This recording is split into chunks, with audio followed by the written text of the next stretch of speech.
million men on a full-scale war footing in the Gulf, after President Saddam Hussein ignored the United Nations deadline to pull out of Kuwait.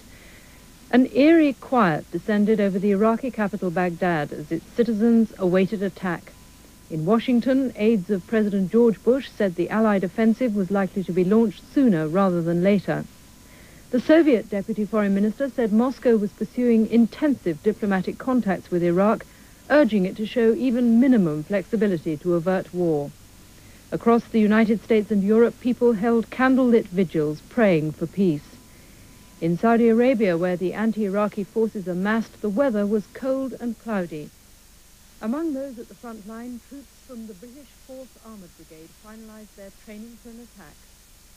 In many ways, the day the UN deadline expired is just another day in the desert for Britain's soldiers in the front line. After weeks and months preparing for war thousands of miles from home, there's a daily routine here. At this base of the 4th Armoured Brigade, the cooks are the first up, firing up their stoves, preparing breakfast for soldiers making the most of their last few minutes in warm sleeping bags before facing a cold desert morning. But as the deadline approached, small groups gathered around their radios, awaiting the news that could send them to war. If the Bush administration decides to go to war, I don't think there is anything the Soviet Union could do to prevent it.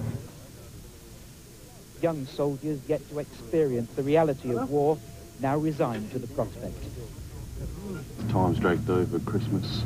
When we arrived just before Christmas, and time dragged over Christmas, everything seemed to start getting really more and more realistic as we're going on. And everybody starts, well, everybody's been light-hearted about everything, because that's the way you are when you're so far from home. Everybody just wants to basically get in, get it done, and go on. That's the general feeling. Everyone feels that we're ready enough. I think we're saying should get out, and we're here just to get in now. If you won't leave, you know, first we're in, getting out. That's as far as I'm concerned. Get home.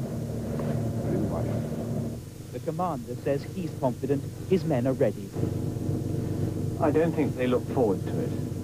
I think the mood in the brigade, which you will hear, as I hear every day, is, for heaven's sake, let's now get on with it and get home quickly. And I feel that, and my men feel that. The 4th Armoured Brigade only arrived in Saudi Arabia last month. For the time being, they'll continue with their program of exercises and manoeuvres, knowing that at any time their war games could be interrupted by the real thing. This is Paul Davis with the British Television News Bull in eastern Saudi Arabia.